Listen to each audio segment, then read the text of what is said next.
What's good, Chicago? I am your host, C, certified professional life coach, here to provide you with clarity and guidance while on your journey to expanding yourself internally and externally. Today we have some special guests, two third-year medical students partnering up to change the way we perceive healthcare. And as you know, on continued expansion, we love to see people showing up fully in their color and doing exactly what they love. Let's take a look.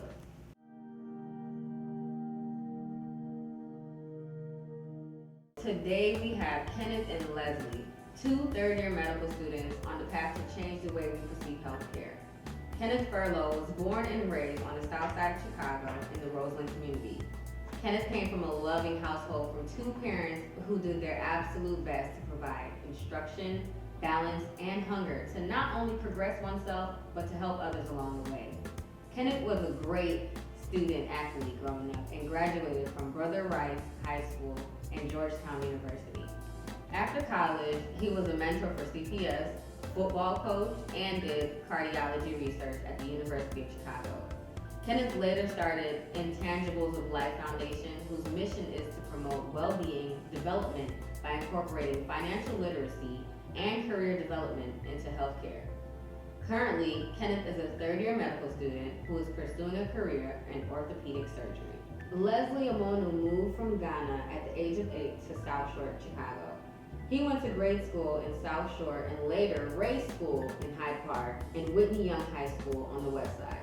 Later, he went to University of Iowa for undergrad. Currently, a third-year medical student. His favorite quote from Albert Einstein that I love: "One of the most important decisions you will have to make is deciding whether you live in a hostile or friendly universe." His childhood growing up on the south side showed him that he lived in a friendly universe. And this is why it's difficult for him to believe what he hear and see in the media about Chicago. Growing up in Chicago taught him otherwise. He experienced the greatness Dr. John Bradley and Dr. Jones of CHAMP's program and other giants in his community who worked tirelessly to improve and advance people. It became his understanding in growing up and watching great men and women that in advocating for others, we advocate for ourselves. He feels in debt to those that came before him for the position he is currently in. He feels his debt can only be paid by advocating and empowering his community through education, financial literacy, mental and physical well-being, and career development. This is his purpose with partnering with Kenneth and undertaking the S.H.E.L.T.U.H podcast. So Leslie and Kenneth, thank you for joining us on the show. And I do want to ask both of you, when did you realize that you wanted to become doctors? Leslie, you could start. Okay. Well, initially I didn't know. I thought I wanted to be an architect at first. Okay. Then I took drafting freshman year and realized it wasn't for me. It was about speed. It was about passion. And obviously I didn't want to do it because when it got hard, I gave up. I think that over time, just growing up, my father worked at county as a lab tech, and then going to work with him, I slowly got exposed to what the Cook County health system was. Okay. You know, and then also being affiliated with Dr. Bradley and CHAMPS, you know, seeing the kind of work they were doing, and then seeing that this was a need in the community. And so I think that was the biggest factor. So I felt like, well, we have a need, and I feel like I can, you know, contribute. And so from then on, it kind of entered my spirit, and over time, I didn't know immediately it started building. That's really great. So it's kind of like you were put in a place where you were exposed to it from a young age, and then you kind of saw the need in your community, and it made you want to step up to the plate and fill those gaps. Yes. That's wonderful. So tell me, what made you decide to, what sparked you one day and said, I'm going to be a doctor? So I have a very similar story. So I was a student athlete. I was an athlete my whole life. Okay. So, you know, athlete or athleticism or being an athlete was the end game for me. But as I went through grammar school, went through high school, and I got to college at Georgetown, I was exposed to many different things, right? And I realized that me being an athlete coming from my community was a self-fulfilling prophecy, right? And so as I increased my exposure and I sort of, you know, went outside my bubble, that being a student athlete, I realized that there was more to it than just me catching touchdowns or, you know, running 40-yard dashes. And so my mother, she works for Affordable Care Act, Medicare and Medicaid insurance company. So she was reading literature about the Affordable Care Act and all the changes that were going on. And I realized that, you know, I would be sort of not really doing myself justice if I just followed suit with using my physical prowess to get where I wanted to go. And so, you know, with that whole mentality of as you get exposed to more, you know more, you have to challenge yourself to go beyond the pale. And so, you know, taking into account what my mom was telling me at the time, taking into account what I was saying, I realized that in order for me to really make a contribution outside of my athleticism, medicine is a way for me to provide for myself, but also provide for my family, letting people know that, you know, you can do a lot more than just athletes or being an athlete or doing athletic things, you know. There's more to it than that. And I think, you know, my experience at Georgetown definitely showed me the possibilities of where that can take me. So that's what brought me to medicine, man. That's really good that you mentioned that, because I know a lot of times when you have black males in school that are athletes, that's what they lock them into. You know, you're going to be a great athlete, stick to that and do that. And the fact that you did start off like that, but you were able to expose yourself to more and then want more for yourself. And what both of you guys share from listening to the reasons why you want to become doctors is that you saw a need in the community. And is that what brought you guys to the S.H.E.L.T.U.H? Most definitely. Okay. Most definitely. Yeah, so tell us more about that. Go ahead, Les. So the S.H.E.L.T.U.H itself is an acronym. It stands for Sharing Health, Equity, and Leverage to Urban Homes.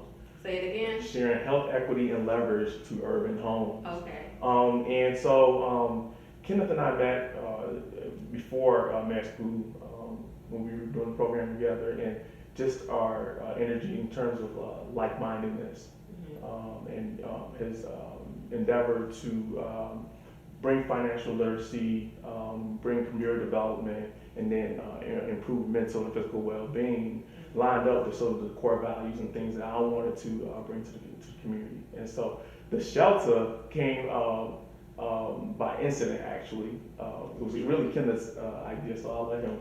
Yeah, how you going with the name? So the name was,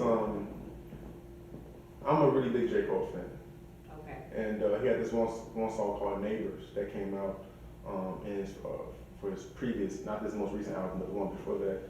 And it was a music video, and in the music video, he talked about how he basically bought this nice home in the Carolinas, and he used that place as a recording studio for his artists on Dreamville, and he called it the S.H.E.L.T.U.H. It was a place where people come, you know, collaborate, share good vibes, and be at peace. And unfortunately, the environment where that house was thought that it was, I guess, a drug ring, and there were authorities that came by, ransacked the whole place, and all they found was recording equipment. And so, off that same vein, I realized that, you know, the whole idea of coming into a place where you feel at home, where you feel at peace, where you can, you know, collaborate with other people with like-minded, that's where the whole thing came from. And so, also realizing under that same vein is that we as physicians in training, future physicians, that just as easy for us to be clogged down with that MD mindset, we have to sort of use our degree and our expertise to go beyond that pale. Because, you know, as medical students, you studying 12, 13, 14 hours a day, right? And so when you become a practicing physician, you know, unfortunately and fortunately, a lot of times the lives of your patients is your everything, right? And the system itself is so much going on when dealing with patients that you don't really sometimes miss as to why you're doing it in the first place, right? So how about creating and cultivating an environment where we challenge ourselves that, yes, we got a degree, we take care of these patients, but there's a reason why, you know, your patient comes with hypertension. It's not related to their genetics, it's due to their external environment. But without that perception, without surrounding yourself with like-minded individuals, you know, you will be boxed in. to a certain diagnosis or a certain cause of a particular illness, right? And So it sounds like the shelter is very empowering, and it is going to kind of expand the mindset on healthcare for the average person. Right. Because like you said, a lot of times we're taught that a lot of things like hypertension, diabetes, those type of illnesses are hereditary and in the blood, and it runs in the family. And it's kind of like sometimes it doesn't. Sometimes it is what you're doing, it is what you're eating, it's what you're choosing to do. And so, going back to the shelter and mentioning that J. Cole's purpose was a place of peace and gathering people together, what's the mission of your shelter? Okay, so healthcare right now, the way it's looked at is just dealing with health alone, right? And they isolate financial well-being, they isolate career development, and they isolate mental and physical well-being. And our philosophy is that those three are tied together, right? If you don't have a job, right, how are you gonna make money to buy the food you need to feed yourself? And then also to provide for yourself, right? So those three entities have to be tied together. And also, we want to take a look at the fact that when you go to the doctor, the first thing they ask you is, what's your family history? And they say, and you might say diabetes, you might say hypertension, or you might say heart disease. Well, we want to empower people to be able to be in charge of their health, right? We have all this information now where we know now that your family history does not determine the outcome. Right, so we want to impact people, and so that they can be in the driver's seat and basically be able to control the outcome of their health. Wow. Yeah, I mean, it definitely sounds like this is something that's needed in the community. So as far as your target audience, who do you feel would be the ideal people to tune into the Shelter podcast? If you talk more about the podcast, but who are you looking to help?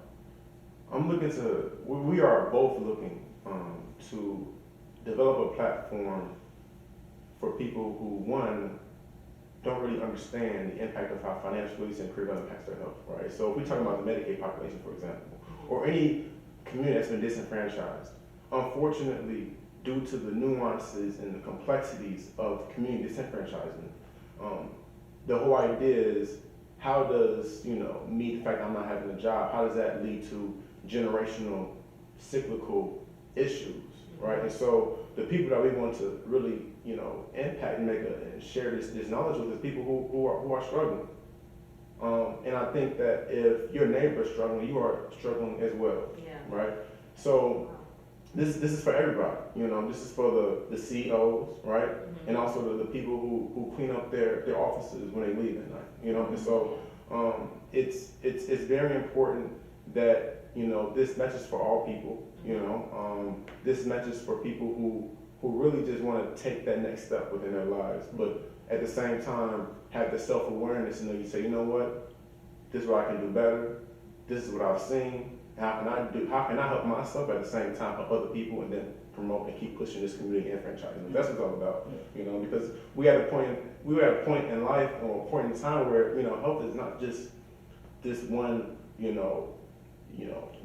entity. Right? Yeah. And so, if someone is unhealthy, someone's sick, they're not working. So, it comes down to empowering people in order for them to basically steer their own health outcomes. So it's like empowering people to take advantage of their health and not stick to what was predetermined. Right, absolutely. Or just simply merely told them by a physician. Right? Yes, we are physicians in training, right? But empowerment, a piece of that empowerment is a patient or anyone knowing what questions to ask, right? So if you've been disenfranchised your whole life, right? You've been just trying to make it by. If you listen to a healthcare professional, you're gonna take their you're gonna take their word as wow, this is word is bond, right? And so that puts you at a disadvantage because you don't know how this is gonna affect you. You don't know, the ins and outs as to this treatment program that you may go through, right? So by asking, I'm not saying you have to sort of ignore or sort of, play physician advice to the side, but approach it in a way that with curiosity. Approach it in a way where it's more empowering to know what to do and know what questions to ask, so that your physician knows that, okay, you got to come correct when you come see me as a patient, right? Absolutely, It creates this dynamic, right? Because if there's no buy-in on the patient side, the physician, it messes up the vibe of the whole physician and patient interaction. That's key, right? I mean, me as a future orthopedic surgeon, I can offer all the advice I can to you about how your weight management could definitely decrease the severity of arthritis, right? But if there's no buy-in on your part, right? If I don't communicate to you in a way that empowers you, it's not gonna work. I'm gonna replace both of them knees, right? And so, teach people to be advocates for themselves. Yeah. That's really empowering. And I know both of you guys, going back to your background, grew up on the south side of Chicago. What can you say to the children or the youth on the south side of Chicago that maybe they don't see doctors all the time, and maybe they are surrounded by an environment that is not empowering? What can you tell them to kind of stick to their dreams? So it's interesting you said it, because a few years ago, I was mentor for the Chicago Public School System. And so I had this one lecture, and the title was Being a Product of Your Environment.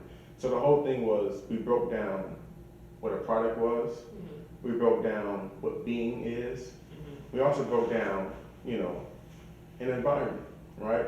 And so we know what the south side of Chicago looks like. I know what Roseland looks like, right? And it's very easy to use what you see externally to sort of to use it as to say, I'm only going to mount to what I see, right?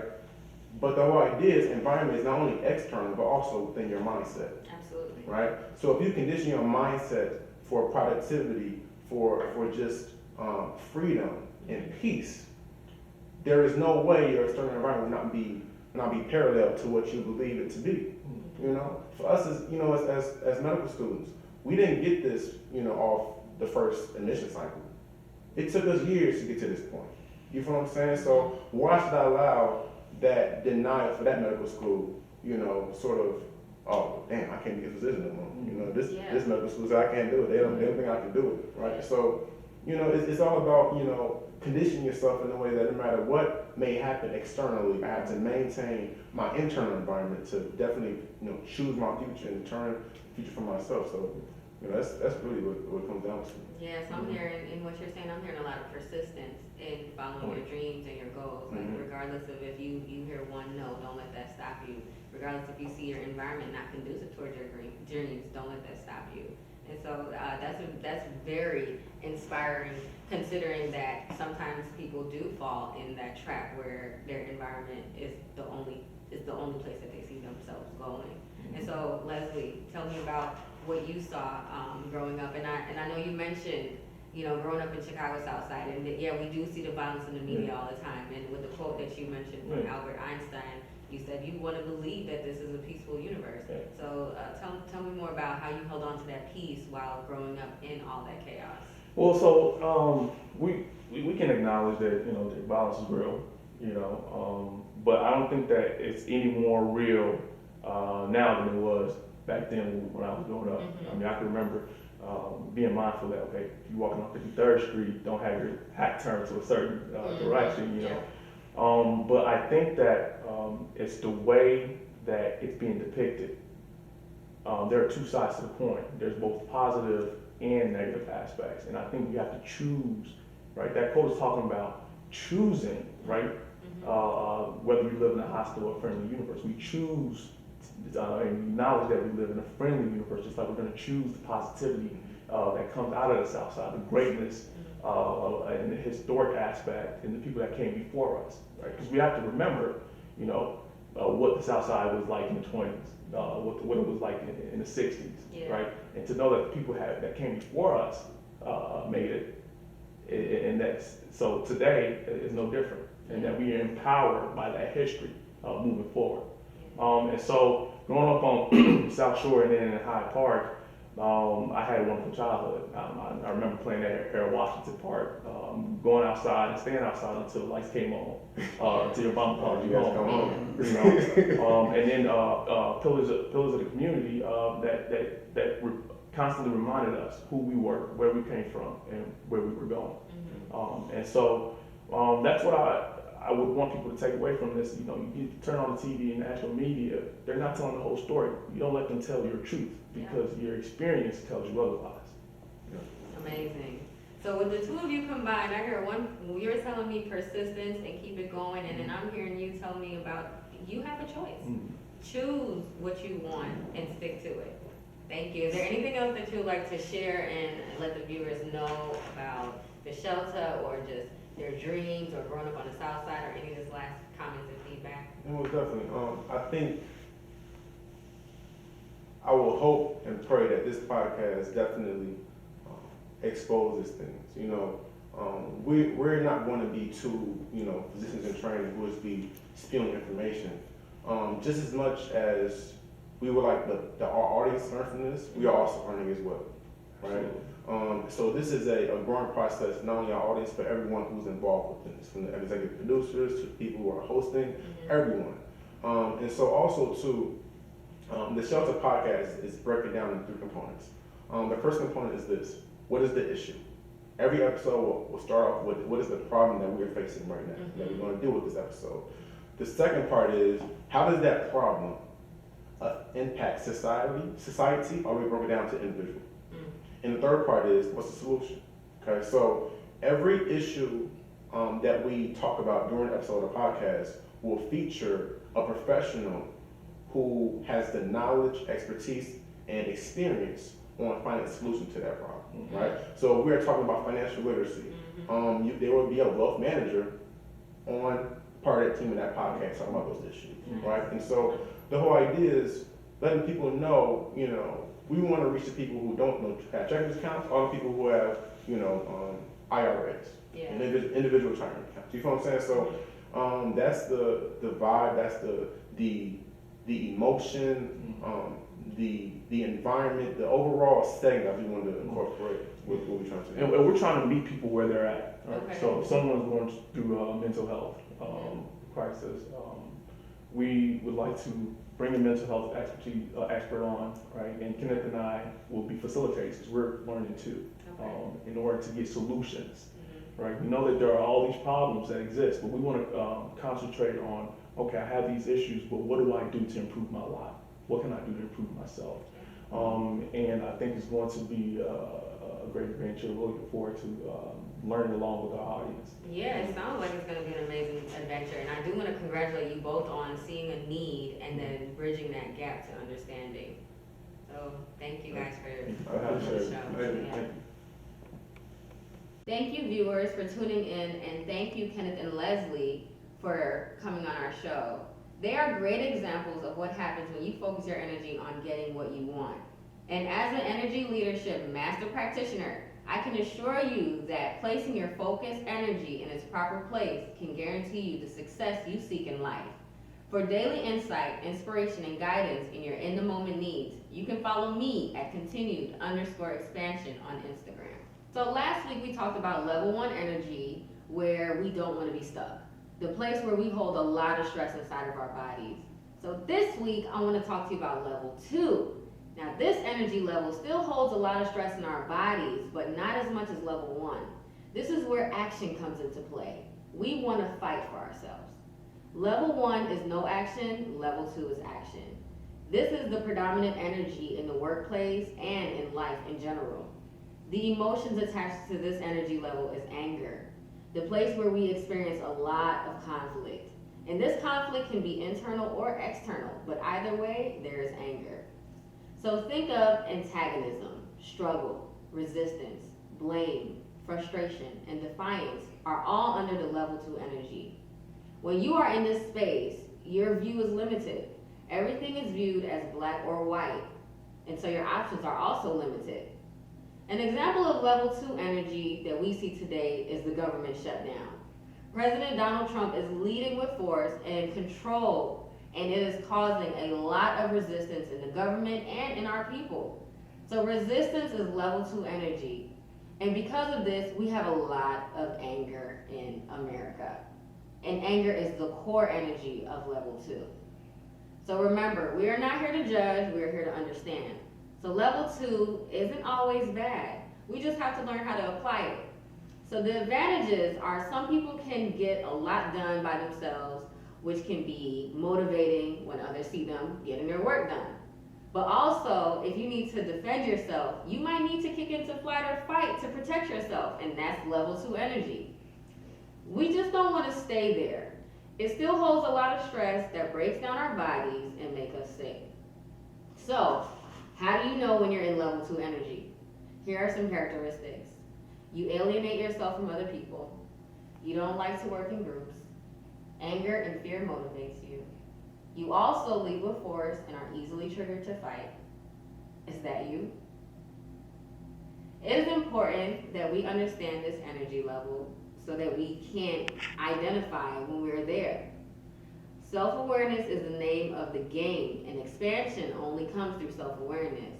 So the next time we find ourselves in level 2 through the characteristics we described earlier, we can now stop and think about, how is this energy serving me? And do I want to live there? Make your next move your best move. So that concludes our episode, and I want to thank all of you for tuning in, and especially Kenneth and Leslie for making an appearance on our show. We would love to get some feedback, so let us know the topics that you want to discuss and what you would like to see on the show. I am grateful to have you, and I am grateful to be here.